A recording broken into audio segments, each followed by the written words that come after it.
Bem, boa noite a todos e todas. Vamos entrando aqui. Meu nome é Fernando Santos, sou presidente da Abracrim BA. Vamos só aguardar um pouquinho para a doutora Ana Cláudia de Pinho entrar e começarmos o nosso bate-papo.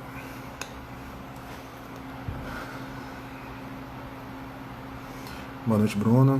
Boa noite, Cláudia. Bem, a conversa hoje promete ser bastante interessante. Vamos falar sobre o garantismo penal com abordagem voltada, hermenêutica filosófica, não sei se vocês conhecem o trabalho dela, é espetacular.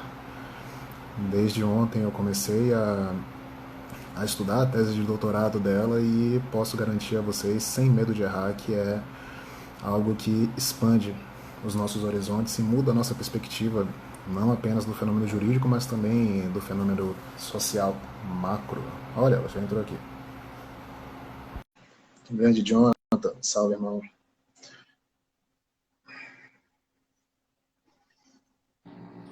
Pronto, estamos online. Fernando, tudo bem? Tudo bem? Como está? Tudo bem. Ah, que bom. É uma grande honra ter a doutora aqui conosco. Como eu já te disse no WhatsApp mais cedo, eu acabei virando um fã seu.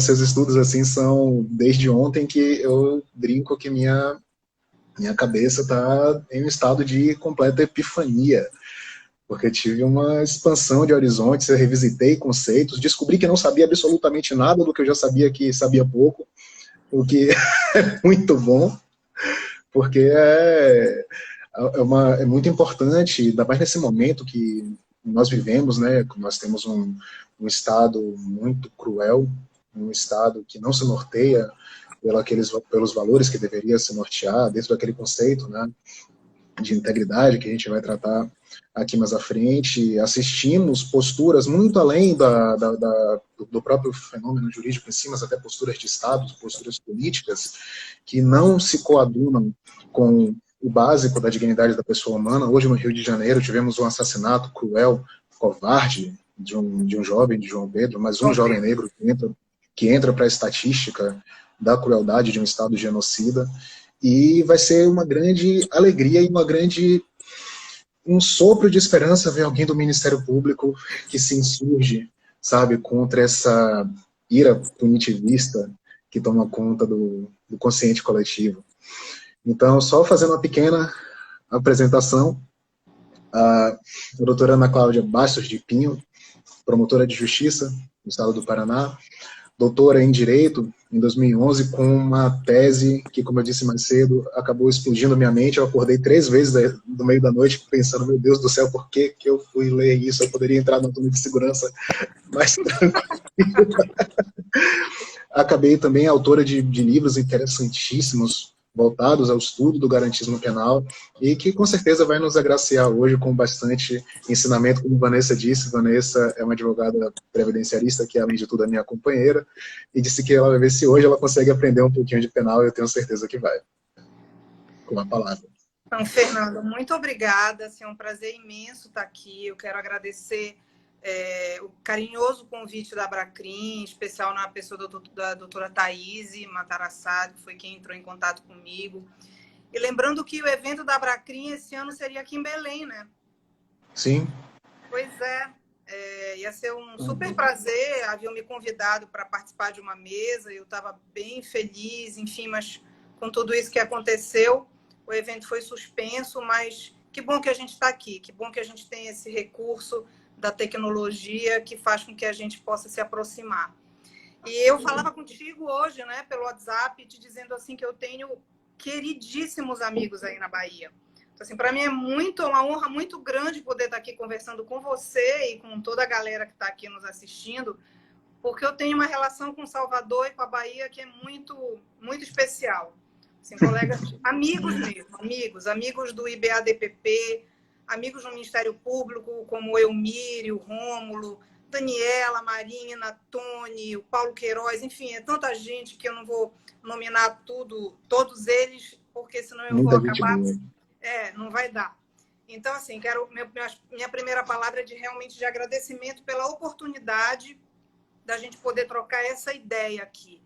E assim, eu vou começar, e aí você, por favor, me interrompe, porque eu sou um perigo quando eu estou falando, né? Às vezes eu saio me atropelando. Então, por favor, é mal de professor isso. Então, por favor, me interrompe.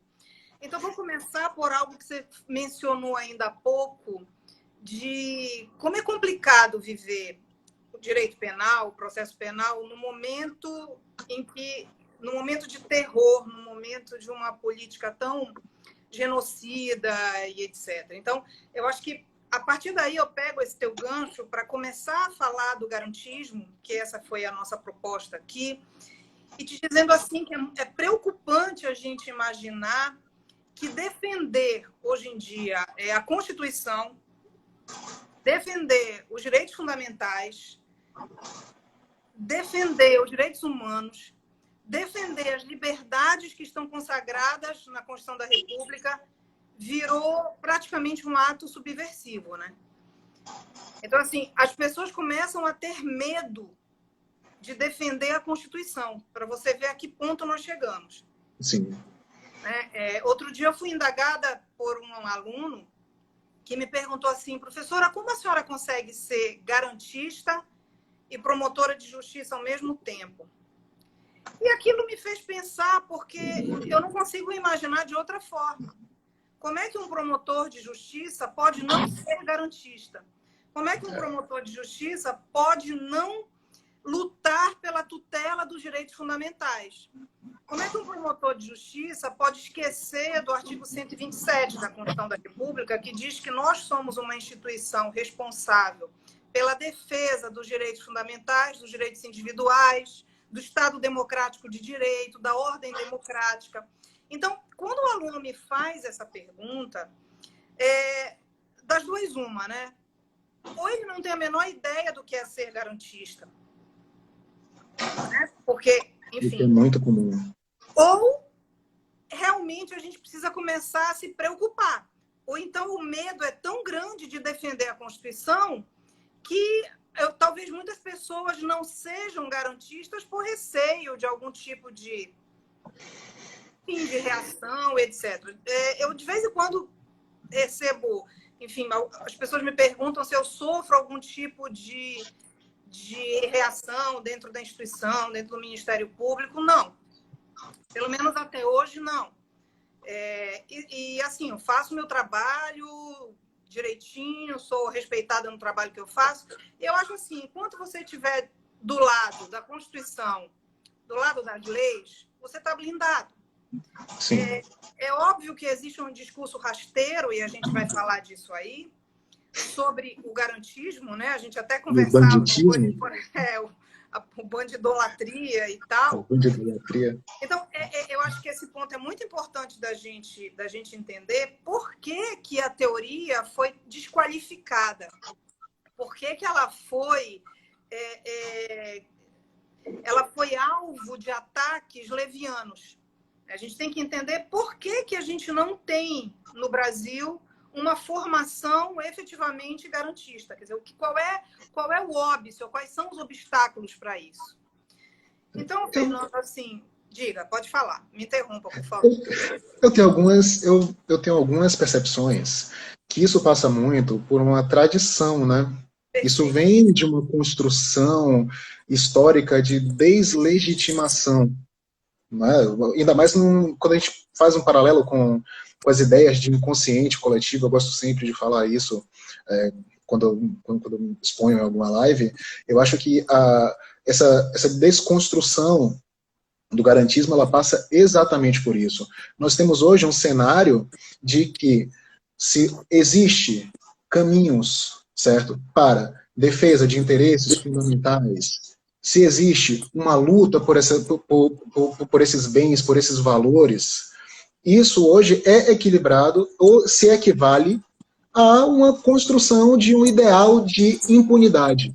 Isso está sendo construído no inconsciente coletivo, isso permeia todo o cenário político e acaba refletindo no direito, obviamente, que nos cria uma situação bastante traumática. E eu percebo muito isso quando eu converso com os colegas mais novos, com as pessoas que estão em graduação, e existe exatamente esse questionamento. Poxa, a doutora falou aqui de Almir Clerc, do Rômulo, e as pessoas dizem, pô, mas Rômulo, os caras parecem que não são realmente do Ministério Público, porque eles têm uma visão, muitas vezes, em favor de defesa do réu. Essa não é a função do Ministério Público. Gente, pelo amor de Deus, será que a gente não vai nunca desconstruir essa ideia do Ministério Público enquanto custos legis? Perfeito. Eu tentei dividir a minha fala aqui em 3 partes. Eu juro que eu vou tentar cumprir isso dentro do nosso tempo. Então, primeiro, eu vou tentar explicar um pouquinho, até porque eu sei que a gente tem muitos alunos da graduação que estão assistindo a gente, então é importante que a gente fale um pouquinho da parte mais básica de uma estrutura epistemológica, um núcleo essencial do garantismo. Obviamente que eu não tenho a menor pretensão de esgotar isso, até porque seria impossível, mas é importante que a gente dê algumas noções, exatamente porque essas noções, infelizmente, elas não chegam até nós. Elas não chegam na graduação. Dificilmente um aluno de graduação, nos cursos de direito no país, ele vai estudar o garantismo jurídico penal de Luiz de Ferraioli. Muito embora Luiz de Ferraioli seja um dos maiores autores da teoria do direito contemporâneo. O Ferraioli ele se inscreve num rol de importância.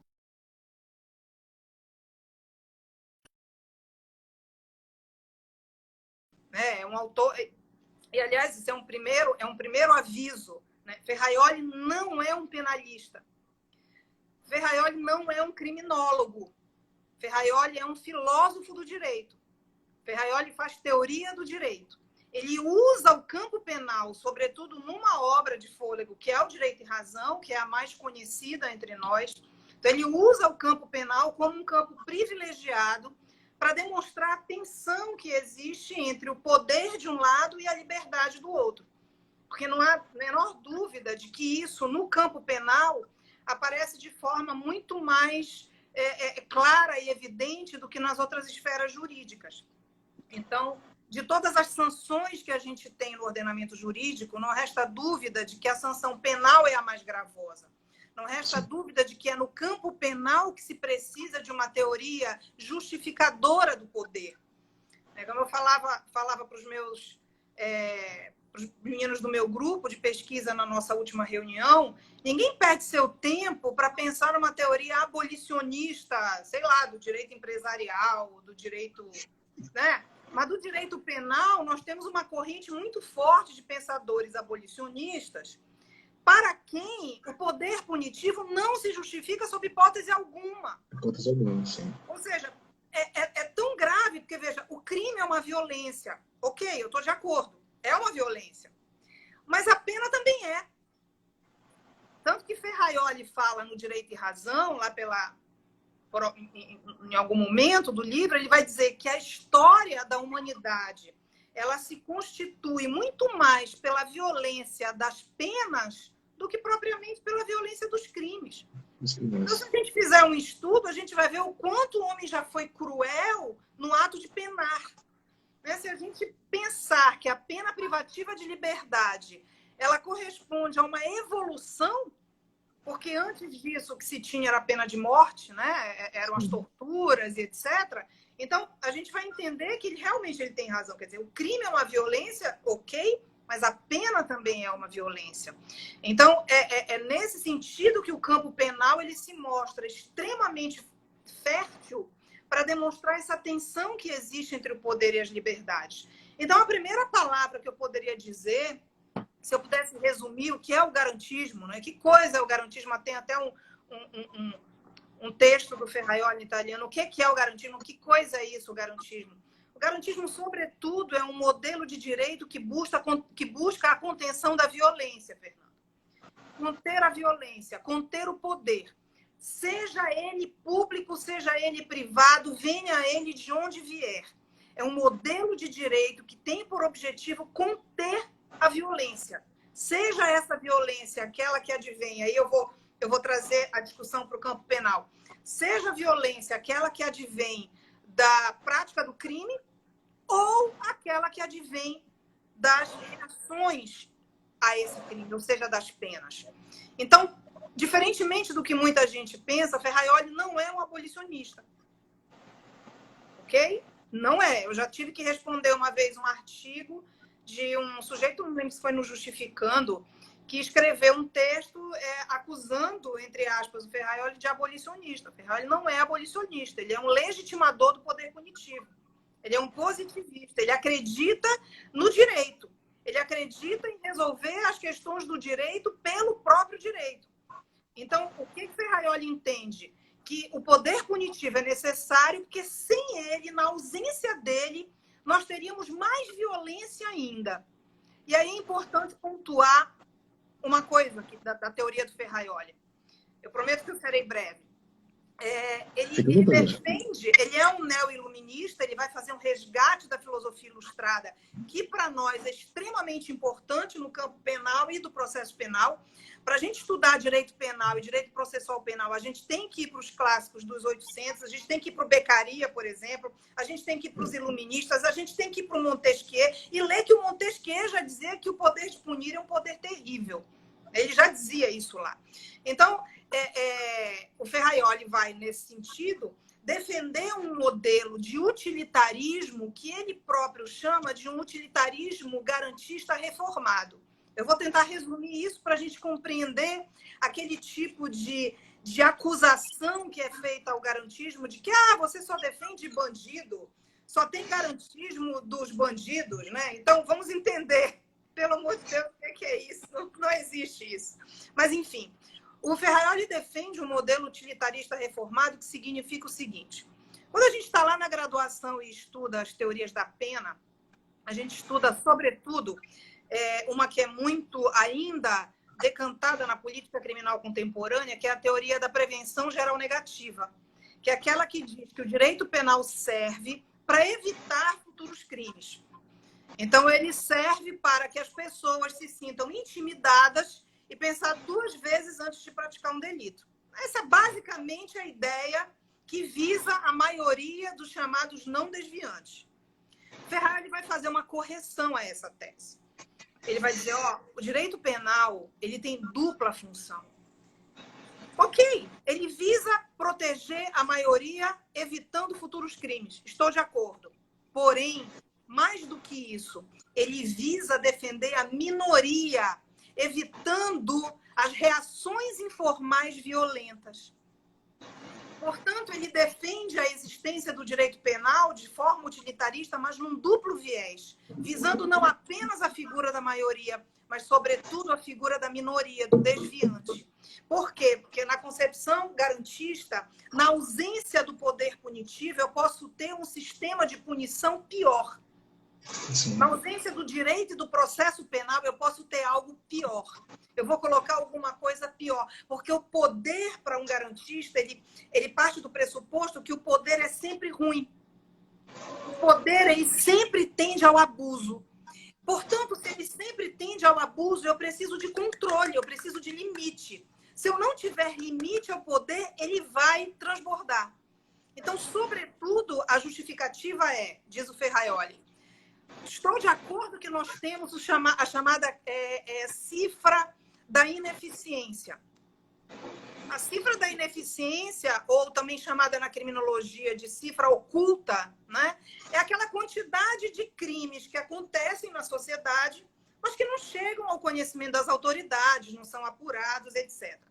Ferraioli diz, ok, estou de acordo, isso é preocupante, mas tem uma outra cifra que muita gente esquece, que ele vai chamar de cifra da injustiça. A cifra da injustiça corresponde a uma quantidade absurda de pessoas que são condenadas injustamente.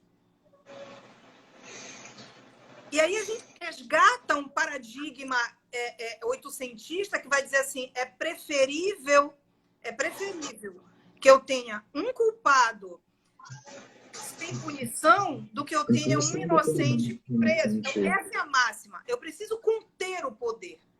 Então, dito isso, eu acho que a gente estabelece basicamente qual é o postulado do garantismo penal, e só lembrando que o Ferraioli é um filósofo positivista, ele separa moral e direito, ele não é abolicionista, e agora eu vou tocar num ponto que eu acho que é importante também para a gente.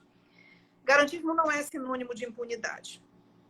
Garantismo virou uma palavra doce na boca da sanha punitivista, né? E é mais ou menos assim, se você diz que você é garantista, eu sempre digo essa frase, né? Cuidado, tem uma doença infecto-contagiosa, não se aproxime dessa pessoa, né? Cuidado, porque essa aí defende bandido, porque essa aí quer o caos, né? A impunidade.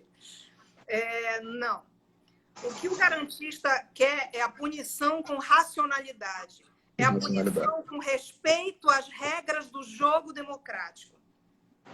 A gente tem que punir, a gente precisa punir. Veja, o poder punitivo é algo que não se questiona. A Constituição Federal de 88, ela estabelece, ela reconhece, melhor dizendo, o poder de punir. Mas o que as pessoas não lembram é que essa mesma Constituição que reconhece o poder de punir, aqui eu estou falando de Constituição e entrou a Carol Cirilo aqui, que eu estou vendo, que é uma grande constitucionalista, muito amiga. Então, se essa mesma Constituição que reconhece o poder de punir, ela também o limita. Também limita, claro. Limita. E o limita muito. Se a gente pegar o artigo 5º da Constituição, Fernando, o que é o artigo 5º? Se não o núcleo liberal dos direitos fundamentais. Se não uma volta, não é isso? Então, eu não posso condenar alguém com base em prova ilícita. Ninguém será considerado culpado senão após o trânsito em julgado de sentença penal condenatória. Eu não posso decretar prisão, não posso prender ninguém senão em flagrante delito ou por ordem de autoridade judiciária competente. Todos têm o direito à ampla defesa. Eu não estou inventando isso. Isso está escrito, literalmente, com todas as letras. Então, isso, diga. Isso, para mim, é um exercício de liberdade incrível no Estado democrático de direito. Não sei se... É um exercício, para mim, isso é uma essência de liberdade. Você ter a consciência de que você tem um Estado que tem limites.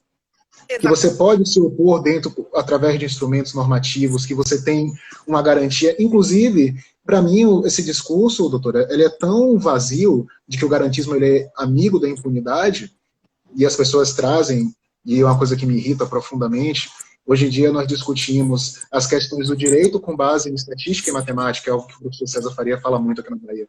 E isso é um equívoco, a gente está afastando a filosofia, a gente está afastando essas questões que constroem, que edificam, que solidificam e trazendo fatores externos. Então hoje fala, se você é adepto de um sistema, se você é adepto de uma mentalidade garantista, certo? Que quer que aquelas regrinhas sejam cumpridas à risca, você nunca vai ter um resultado eficaz. E aí te apresentam uma série de dados estatísticos de processos, já falando um pouquinho de processos que foram anulados em segunda instância, enfim. E a gente eu sempre digo, se os agentes de persecução penal respeitarem as normas expostas, já que estamos falando aqui de Constituição, as normas basilares da nossa Constituição, nós teremos condenações e teremos punições que poderão ser consideradas justas. Se questione depois, academicamente, a questão da legitimidade, mas nós teremos uma estrutura punitiva que será adequada aos ditames constitucionais, e aí eu faço até uma questão. Seria isso, essa adequação, o ideal de integridade? Que eu fiquei me perguntando ontem, mas depois a gente pode falar sobre isso. A integridade a gente vai deixar um pouquinho para lá, porque tu já vai meter o Dworkin na conversa, a gente chega lá no Dworkin rapidinho. Mas deixa eu só pegar o gancho do que você está falando sobre eficácia. Isso é importante que seja dito. O garantismo virou uma espécie de pedra no sapato. A Constituição virou uma espécie de obstáculo para a justiça. Tipo assim... eu tenho um sujeito que, em tese, praticou o crime, mas, cara, que saco que tem o processo.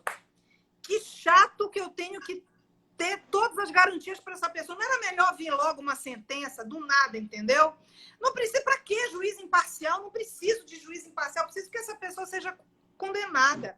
Para que prova lícita? Não interessa se a prova foi obtida por... Não interessa que a pessoa... Então... As garantias, elas começam a ser vistas, a Constituição começa a ser vista como um empecilho para que se faça justiça, sendo que o senso de justiça do senso comum é o de condenação. Justiça é condenação. Justiça não é condenação. Justiça é condenar quando tem que condenar. e absolver quando tem que absolver. Eu costumo dizer para os meus alunos assim, qual é a graça que tem a gente ganhar um jogo trapaceando? Eu estou jogando um jogo com você, um jogo de baralho, sei lá, qualquer jogo de dado, sei lá, um jogo de tabuleiro, e de repente eu faço uma trapaça e eu ganhei. Que graça tem para mim, como jogadora, ganhar? Usando aí um pouquinho da teoria dos jogos do meu amigo Alexandre, né? Então, eu como promotora, nesse lugar do jogo, que graça tem para mim, que graça, entre aspas, ou que vantagem, entendeu? O que é que de bom tem para mim eu condenar alguém sabendo que eu usei uma prova ilícita? Que graça tem para mim, ou que vantagem tem para mim, ou que justiça tem para mim eu condenar alguém sabendo que eu troquei mensagem de WhatsApp com o juiz para combinar tudo? Então, qual é a vantagem democrática que tem nisso? Eu chegar ao final do jogo e dizer ganhei. Mas ganhei trapaceando, ganhei com base no desrespeito às regras do jogo, eu não respeitei as regras, eu passei por cima. É a mesma coisa. Então, o garantismo, eu costumo usar essa metáfora, é como se fosse uma corrida de obstáculos. Eu tenho obstáculos. Eu posso e devo seguir no processo, sim, desde que eu ultrapasse as barreiras. Então, eu lido com estagiários, né, lá no gabinete e tal, que até já vi que estão por aí também. Então, chega um inquérito policial no gabinete, a gente conversa, eu digo assim para ele, gente, essa pessoa que está aqui, ela é uma pessoa inocente. Então, vamos partir do pressuposto que esta pessoa é inocente. Então, se nós vamos oferecer uma denúncia, a gente precisa saber várias coisas antes disso. A gente precisa ver se tem prova, se essa prova foi obtida por meio ilícito, se a conduta atribuída a essa pessoa efetivamente é um fato típico, se tem alguma circunstância que elimine a antijuridicidade ou a culpabilidade. A gente tem que ter toda uma dogmática na cabeça para obedecer, são regras, como dizem, né, o Lênio, o Jacinto, da minha doutrina tem que doutrinar. Eu tenho que ter paz dogmática. E daí, uma vez checado tudo isso, não, está tudo certinho, eu tenho prova, a prova foi lícita, está tudo ok. Então, a gente oferece uma denúncia. E aí, a coisa vai até o final de uma sentença que pode ou não ser condenatória. Porque quando eu ofereço uma denúncia, eu tenho que saber se as regras do jogo, do processo, vão ser respeitadas. Se eu vou ter prova suficiente, se eu vou ter um reconhecimento formal dentro da estrutura normativa e por aí vai. Então, isso passa a ser, na imaginação dos punitivistas, um problema. Isso é um problema, porque são muitos obstáculos para eu chegar até a condenação. E aí, eu vou para a segunda parte que eu tinha separado, por que o garantismo não foi bem recebido no Brasil? E você já respondeu isso no início da tua fala. Por que nós temos uma dívida incrível com o professor Luiz Ferraioli? Por quê? Porque a gente tem um país que é totalmente, um sistema jurídico penal que é totalmente baseado no autoritarismo. Nós temos um Código Penal de 1940, um Código de Processo Penal de 1941, que reproduzem o Código Rocco italiano, da época do fascismo, Mussolini, e que, na verdade, são consequências de toda uma história autoritária da vida inteira desse país. Exato. Então, veja, você entrar com uma teoria que propõe limite ao poder a quem não quer ser limitado, é claro que não vai ser bem-vinda. E aí a gente está vivendo um momento complicado de ataques ao garantismo, de pessoas que você vê, o texto que a gente estava, né, hoje trocando pelo WhatsApp. Né? Esse texto foi escrito por um dos autores de um livro chamado Bandidolatria e Democídio. Tem um outro livro chamado também de Garantismo Penal Integral. Muitas pessoas que escrevem nessas duas obras são membros do Ministério Público. Né? Vocês já devem, as pessoas que estão nos assistindo, e você certamente deve ter lido aquele manifesto do Ministério Público pró-sociedade. Né? Então, ou seja, são pessoas que têm um argumento de autoridade, que exercem poder. Exato. Não é isso? Mas quando você lê o texto, não existe nenhuma referência séria à obra do Luiz Ferraioli. tampouco a obra de professores brasileiros ou latino-americanos que dialogam com Luiz Ferraioli. E aí, Fernando, está o grande problema. O Direito e Razão completou ano passado 30 anos. Quando Ferraioli lança o Direito e Razão na Itália, há uma expressão do Miguel Carbonell, que é um dos grandes leitores do Ferraioli, que diz que foi uma verdadeira revolução na teoria do direito, o Direito e Razão. Veja como é sério isso na Europa. As pessoas começaram a dialogar com Ferraioli por meio de vários escritos, vários livros, vários textos. Estudiosos, professores começaram a se debruçar no Direito e Razão e começaram a questionar Ferraioli, criticando, porque, veja, o garantismo, eu sempre digo para os meus alunos, eu não quero fundar a igreja, tá, gente? O garantismo, ele é uma teoria densa, sofisticada, complexa e que tem problemas. Obviamente tem, como qualquer outra. Se você se propuser a estudar o positivismo de Kelsen, normativista, você vai encontrar problemas. Assim como o garantismo de Luiz Ferraioli. Tanto que muitos autores extremamente comprometidos com a democracia questionam Ferraioli, por exemplo, sobre a questão da separação entre moral e direito, que é um postulado né, positivista da obra dele, etc. Isso daria uma outra conversa. Então, outra live. Outras lives. É óbvio isso. É óbvio que é uma teoria que merece críticas, sim, claro, mas críticas sérias, como foi feito lá. Aqui, o que é que aconteceu no Brasil? A teoria do garantismo, ela ficou, eu costumo dizer que ela ficou encastelada dentro dos bons programas de pós-graduação. Então, você tem excelentes teses de doutorado, dissertações de mestrado sobre o garantismo. Não é porque foi meu orientando, mas recentemente um orientando meu do doutorado, hoje já doutor, o Edivaldo, que é meu parceiro de escrita, inclusive, ele defendeu uma tese de doutorado espetacular, falando do garantismo. Saulo de Carvalho, quando fez o doutorado ainda tempo atrás, foi no garantismo. Alexandre Moraes da Rosa trabalha seriamente o garantismo. Aqui no Brasil, não posso deixar de falar de Alfredo Coppetti Neto, que é meu parceirão, que estudou com Ferraioli na Itália, que fez doutorado com Ferraioli. André Caran Trindade, também um grande conhecedor de garantismo, estudou com Ferraioli na Itália, e tantos outros que se dedicam, Lênin Streck, tantos outros que se dedicam seriamente a estudar a teoria do garantismo. Mas aí ficou nos bons programas. Isso não foi para a graduação, Fernando. Assim, sim, não foi. Você conversa com os meninos da graduação e muitas vezes eles nunca ouviram falar. Aí qual é o perigo? É aí que eu quero chegar. E se ouviram falar errado. Ainda tem isso. Esse é o perigo. Esse é o perigo. É que o ban de idolatria vai chegar para eles. O garantismo penal integral já está indo para a 4ª edição. Chega. Mas o correto da obra do Luiz Ferraioli, que não é fácil, que não é um autor simples, que é um autor denso, não chega. Não vai chegar, não está chegando. E eu acho que é esse aí, usando a fala da tua camisa, é o nosso compromisso de resistência. É fazer chegar. Então, essa é a dívida que a gente tem. A gente está convivendo com textos toscos, de nenhuma densidade científica, que acusam o garantismo levianamente. Recentemente, eu publiquei um artigo na revista do Instituto de Hermenêutica Jurídica com 2 ex-orientandos meus, o Edivaldo e o Fernando, em que a gente se propôs a rebater essas críticas, que a gente chamou de críticas made in Brasil. Eu tive que tomar um engove antes de ler, mas a gente precisou ler para dizer, olha, vamos pontuar onde é que está o problema aqui. Garantismo não é sinônimo de impunidade.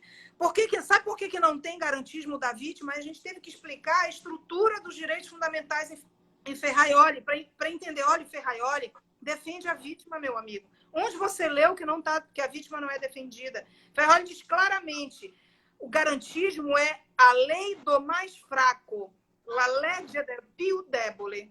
E o mais fraco quem é? É a vítima no momento do crime. Por isso existem os tipos penais. Por isso a gente precisa seguir uma séria teoria de bem jurídico. Mas a partir do momento que existe um processo, o mais débil, o più debole, é o acusado. É o suspeito no momento do inquérito, é o acusado no momento da ação penal, é o condenado no momento da execução. esse é o mais fraco, é a estrutura liberal dos direitos fundamentais. E o garantismo da sociedade tem, só que numa outra perspectiva. Ferraioli reconhece que há 5 níveis de garantismo, ele já vai falar disso no Principia Iuris. Ele vai falar de um garantismo internacional, de um garantismo social, de um garantismo patrimonial, de um garantismo civil e de um garantismo penal. Ele se propõe no Principia a formular uma teoria geral do direito e da democracia. Então existe, mas a pessoa não leu, ou se leu, não compreendeu. A diferença é, só para encerrar minha fala, por favor, que eu já estou falando muito e eu quero te ouvir também. Fique à vontade. A diferença é, os direitos de liberdade, eles esperam uma obrigação negativa do Estado, uma obrigação de não fazer. São as expectativas, como diz Ferraioli, de não lesão. Então, o Estado não pode entrar na sua casa, invadir a sua casa, senão com um mandado judicial ou numa situação de flagrante delito. O Estado não pode lhe prender, senão numa situação de flagrante delito ou por ordem judicial. O Estado não pode impor a você penas cruéis. Então, esse não que é dado pela Constituição são as obrigações negativas. É o núcleo liberal dos direitos fundamentais. E onde é que fica a sociedade? No núcleo social dos direitos fundamentais, nas obrigações positivas de prestação. O artigo 5º é o artigo das obrigações negativas, é o núcleo liberal, é aquele que a gente herdou dos iluministas. Mas o núcleo social está espalhado pelo texto constitucional. Então, quando a gente pega lá um artigo da Constituição que diz que o Estado deve eliminar as desigualdades, ou, enfim, reduzir as desigualdades, eu estou esperando do Estado o quê? Uma postura positiva. Essa é uma obrigação social. Então, meu amigo, não é por meio do direito penal que eu vou conceder saúde, educação, escola para as pessoas. Isso são obrigações positivas do Estado. Daí a grande questão do equilíbrio do Estado democrático de direito que você falava há pouco. É tentar equilibrar o não fazer com o fazer. Isso tudo por meio do controle do poder, que é o que o Ferraioli vai chamar de lacunas e antinomias bem-vindas. Quer dizer, quando eu tenho uma lacuna, é porque o Estado não está agindo nas suas obrigações positivas. Daí porque o garantismo funciona também como critério de deslegitimação. Quando eu tenho uma antinomia, é porque o Estado, na hora de exercer o poder, ele contrastou com uma liberdade. Então, é isso. Sobretudo, é defesa dos direitos fundamentais de todos. Eu só preciso entender que o Ferraioli trabalha com níveis, com uma proteção multinível de direitos fundamentais. Mas, enfim, deixa eu te dar a palavra, porque senão só eu falar não vale. Não, a minha cara aqui é a cara de encantado, porque realmente são verdades ditas, se é que existe verdade, né? Mas são verdades ditas de uma forma muito didática, sabe? E para mim, volto a dizer, ouvir isso do Ministério Público, de uma representante do Ministério Público, é algo que me deixa muito feliz. Porque eu lembro do que as pessoas, não posso falar da instituição como todo, mas o que as pessoas têm feito, sabe? Por conta desse poder que a Constituição garante ao Ministério Público, às vezes beira o sadismo. Às vezes beira uma ideia, ou um ideal que legitima políticas genocidas, como eu canso de falar. Existem situações que eu acho que, quando a gente faz uma interpretação normativa, e aí me permita, do exercício do achismo, porque não sou acadêmico, eu sou só advogado, mas dentro desse exercício meio de achismo, eu acho que quando nós falamos em garantismo, quando nós falamos em interpretação do fenômeno jurídico, das normas que estão postas, existe uma linha que não pode ser quebrada. Essa linha é a linha da proteção à dignidade da pessoa humana. Isso, para mim, é um norte que deveria ser levado pelo Estado em todos os momentos, principalmente quando nós estamos face a face ao poder de punir. Quando nós estamos em frente de uma situação onde nós temos um Estado que tem o poder para punir e uma superestrutura para fazê-lo.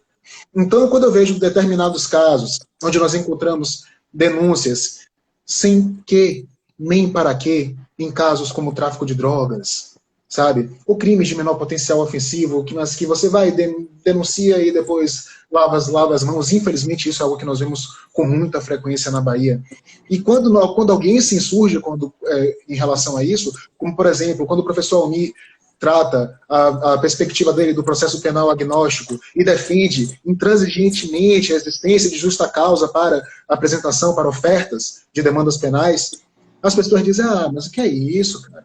O cara está querendo que todo mundo saia impune. E isso, volto a dizer, complementando, que isso, de fato, infelizmente, dentro até dessa análise de construção de interpretação, é fruto de um contexto, de uma tradição cruel e de uma construção que vem tanto das normas que nós importamos, como o Brasil gosta de importar normas nas coxas, isso vem também da nossa construção enquanto sociedade. Isso vem da nossa construção dos sectarismos que existem dentro da sociedade brasileira e que, obviamente, repercutem no inconsciente das pessoas, que serão as pessoas que ocuparão os espaços de protagonismo dentro do sistema de poder e dentro do sistema punitivo. Então, isso me prende muito, isso me traz inquietação, e quando eu lia a sua tese ontem e hoje, completamente inquieto e desesperado, pedindo ajuda, inclusive para Diego Pablo, que está aqui conosco, eu percebi, gente, eu nunca acreditei no livre-arbítrio, nunca acreditei no livre-arbítrio. Eu acho assim uma das grandes farsas que nos foram impostas. E quando a gente analisa isso, trazendo para o fenômeno jurídico e especificamente para a construção de uma decisão judicial, já superando as demais etapas do processo, mas chegando numa decisão judicial, a gente entra numa... Não sei como fala meu enteado, a cabeça da gente buga, sabe? Porque a gente pensa, poxa, aonde está a justiça?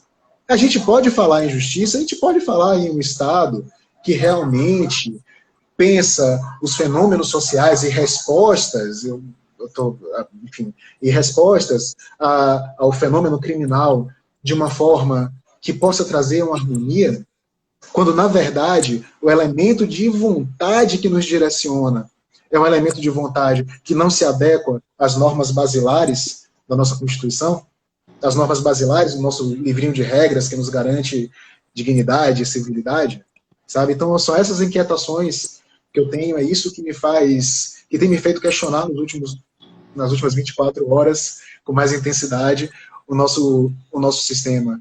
E, enfim, te devolvo só com com essas ideias que eu joguei aqui, que são quase um desabafo, sabe? Eu lembro quando eu trabalhava numa comarca aqui perto de Belém, Ananindeua, que faz parte da Grande Belém, eu trabalhava numa promotoria de júri, então eu fiz muito júri na minha vida, né? Hoje não faço mais, mas já fiz bastante. Eu lembro que tinha um advogado que brincava comigo e dizia assim, cara, quando tu vais para a tribuna e pedes a condenação, eu já sei que não tem nada para mim. Não tem jeito, eu não vou, nada do que eu diga, eu vou conseguir. Porque várias vezes eu pedi absolvição na tribuna. Várias vezes, mas várias, inúmeras. Para que eu vou... colegas que dizem assim, sabe o que eu vou fazer? Eu vou pedir duplamente qualificado para ver se eu ganho pelo menos uma qualificadora. Eu digo, mas vem cá, isso é assim que funciona? É ganhar e perder qualificadora? O que foi que a pessoa fez? Qual foi o fato? Então, eu peço condenação muito, várias vezes, eu denuncio as pessoas. Tem gente que diz, não denuncia ninguém, só pede arquivamento. Não, denuncio. É bem verdade que talvez, eu não sei, nunca fiz essa conta, se eu peço mais arquivamentos do que denúncia, porque para mim não interessa. O que me interessa não é número, me interessa é a pessoa que está ali e eu saber se realmente tem regra do jogo cumprida e a gente segue adiante. Então, a tua inquietação, talvez o garantismo te responda com uma questão que para mim hoje é tão natural, já para mim é muito natural, que é exatamente a questão, Fernando, desse cumprimento de regra do jogo. Entendeu? Não, a absolvição ou a condenação não tem que ser um objetivo, não é? do promotor, eu vou condenar, na minha visão de promotora, é assim que eu ajo como promotora. Né? Eu tenho aí, eu vou fazer 50 anos de idade, eu estou no Ministério Público desde os 22, então eu tenho 28 anos tenho mais tempo dentro do que fora do Ministério Público. Então, assim, o que eu tomo para a minha vida é exatamente isso. Diz, olha, o que me interessa, a justiça para mim não é condenar. Justiça para mim é ter um processo penal de garantias, um processo penal que respeite a regra do jogo e, se ao final realmente essa for a solução, que essa seja a solução, a condenação. Porque punir é necessário dentro de uma estrutura democrática, óbvio. Mas se não for essa, porque, veja, o sujeito que tem assédio na condenação e que descumpre a regra do jogo é complicado, porque um dia essa pessoa pode estar do outro lado. Se não for pelo amor, aprende pela dor. Né? Tem várias histórias, eu conheço inúmeras, né, de pessoas que chegaram comigo e disseram, olha, agora eu entendo o seu discurso, porque alguém da minha família foi processado, porque eu estou sofrendo um processo penal, e agora eu quero um promotor garantista, e agora eu quero um juiz garantista, e agora eu quero alguém que respeite a regra do jogo, e agora eu quero um juiz imparcial, agora eu quero um juiz que não troque mensagem com um membro do Ministério Público, eu quero prova lícita, porque, entende? Quer dizer, isso é cumprir regra do jogo. Quando você fala de livre-arbítrio, e aí já chegando já para o finalzinho, que é a parte da tese, eu vou só mesmo pincelar aqui. Fernanda, essa tese, eu estudo garantismo há 19 anos. Eu sei disso porque o meu Direito e Razão é de 2001. Então, eu sei que são 19 anos por causa da data que eu comprei o Direito e Razão. Quando eu fiz o mestrado, eu fiz com base no garantismo. Né? Foi uma dissertação que foi publicada, esgotou, agora eu reeditei com outro nome, mas eu defendi o garantismo como uma teoria possível para países de constituição rígida, como é o caso do Brasil. Enfim, quando fui no doutorado, eu me propus fazer uma crítica ao garantismo. Ferraioli não é um autor simples de criticar, porque ele é um autor muito denso. Mas eu entendi que há um problema na teoria do garantismo que diz respeito à decisão. Porque, como positivista, o Ferraioli acredita ainda numa certa dose de discricionariedade do juiz, que é o que ele chama de poder de disposição. Sim. Só que ele está muito preocupado com isso, muito preocupado. Ferraioli é extremamente preocupado com a discricionariedade, é extremamente preocupado com o ativismo judicial. Só que a solução que ele oferece para esse problema é uma solução que, particularmente, eu não concordo, que é uma solução por meio de uma teoria analítica, de uma teoria da linguagem. Ele quer fazer, por meio da precisão semântica, e eu não vou ter tempo de desenvolver, uma estrutura de controle. E eu, na tese, defendi uma outra hipótese, que é via hermenêutica. Hermenêutica filosófica, eu trabalhei com o Ronald Dworkin e com o Gadamer. Então, veja, quando você fala de livre-arbítrio, a gente já não ouviu falar do livre convencimento motivado? Motivado, claro. Então, veja como é uma contradição isso. Se o convencimento é livre, ele não precisa ser motivado. Se ele é motivado, ele não é livre, porque ele é motivado. Para encerrar minha fala, porque eu sei que a gente está chegando no final, eu vou dar um exemplo de como, nesse ponto, o nosso sistema melhorou. No pacote anticrime, a parte processual penal tem coisas muito boas. O juiz de garantias é uma, a questão da cadeia de custódia é outra. E tem uma outra questão que foi muito pouco falado. Até recentemente eu escrevi um artigozinho para o boletim do IBADPP, no Trincheira Democrática, lá naquele Elas no Front, e eu falei sobre isso. É a questão da prisão preventiva. A gente sabe perfeitamente que o grande nó da prisão preventiva é a garantia de ordem pública. Se você tirar a garantia de ordem pública, você acaba com mais da metade das prisões preventivas decretadas no Brasil. Tô certa, doutor? Né? Então, a garantia de ordem pública ela não tem limite semântico algum, então coloca o que você quer dentro de garantia de ordem pública. Juiz decreta prisão preventiva com base na garantia de ordem pública, eu já vi juiz decretando para salvaguardar a integridade física do próprio réu, que tal? Né? Aí eu falei do Agostinho Ramalho Marques Neto, que diz quem nos salva da bondade dos bons. Mas onde é que eu quero chegar? Tenho 2 minutos aqui para terminar o que eu quero dizer. Se você pegar hoje o 315 da lei anticrime, que agora já é lei, não é mais o pacote, melhorou. Porque, muito embora continue lá a garantia de ordem pública, mas se criou constrangimento hermenêutico. Está escrito lá que o juiz... Agora a gente precisa falar o óbvio, né? Que o juiz deve fundamentar as decisões, que ele não pode simplesmente fazer citação de artigo de lei, paráfrase, que ele não pode usar um acórdão descontextualizado, que ele não pode simplesmente citar ementa. Ou seja, a partir de hoje, ou a partir da lei anticrime, a gente até pode ver ainda juiz usando o livre-arbítrio, juiz decretando prisão preventiva, mas agora ele vai ter que rebolar muito mais, porque os critérios de limite, de vínculo, de constrangimento aumentaram. Então, você, como advogado, com base no 315, tem um manancial nas mãos para levar isso adiante, para dizer, olha, aqui ele descumpriu. Daí a importância do garantismo, de dizer com todas as letras uma garantia. Algo que a princípio... Mas precisa a lei dizer que o juiz tem que fundamentar? Opa! Tá vendo como preciso dizer o óbvio na lei? Então, é por aí. Então, eu vou deixar... Olha, já só faltam 10 minutos e eu ainda estava falando. Podia falar pelos 10 minutos.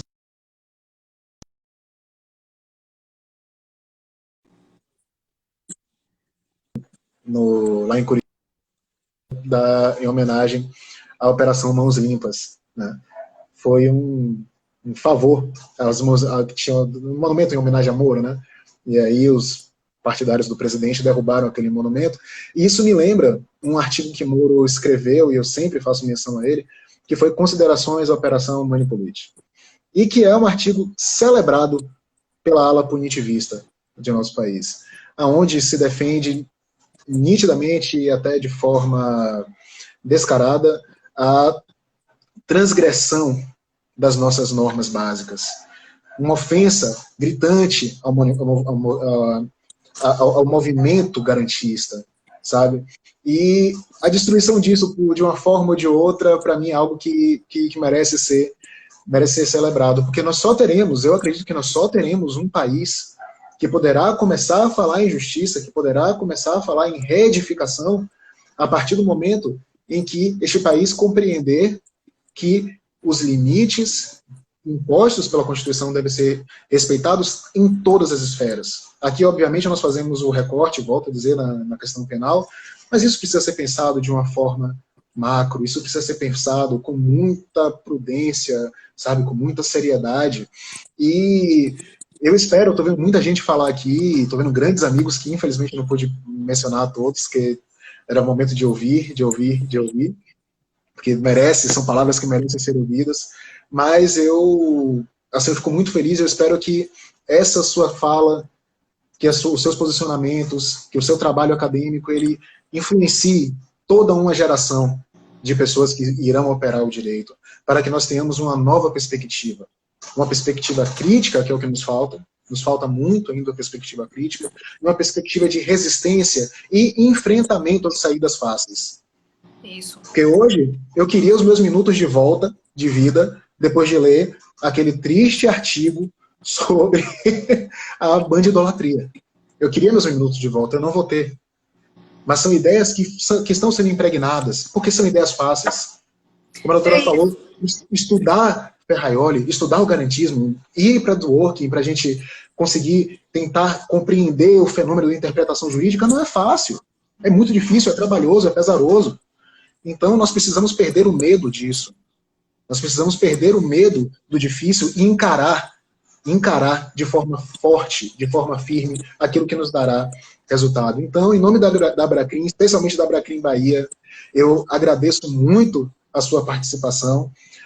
Quando nós voltarmos à normalidade, quero ter a felicidade de te convidar para um evento nosso aqui, em nosso estado. Eu vou com todo prazer, mas desde que tu me leves para comer o acarajé da Dinha, eu vou. Vai ter acarajé da Dinha, vai ter muqueca, tudo que precisar. Então tá bom. Vai ser um prazer. Muito obrigada, Fernanda. Obrigada, Abracrim. Obrigada pelo espaço. Foi um prazer enorme conversar. Eu espero que a gente possa realmente ter outras oportunidades. Eu estou à disposição de vocês, sempre. Ok, muito obrigado. E muito obrigado a cada um de vocês e cada uma de vocês que prestigiou nossa live. Vou deixar a live salva para que vocês possam assistir aí no próximo dia. Forte abraço. Doutora, muito obrigado. Ganhou um discípulo, ganhou um admirador. Forte abraço. Tchau, tchau. Um beijo. Tchau.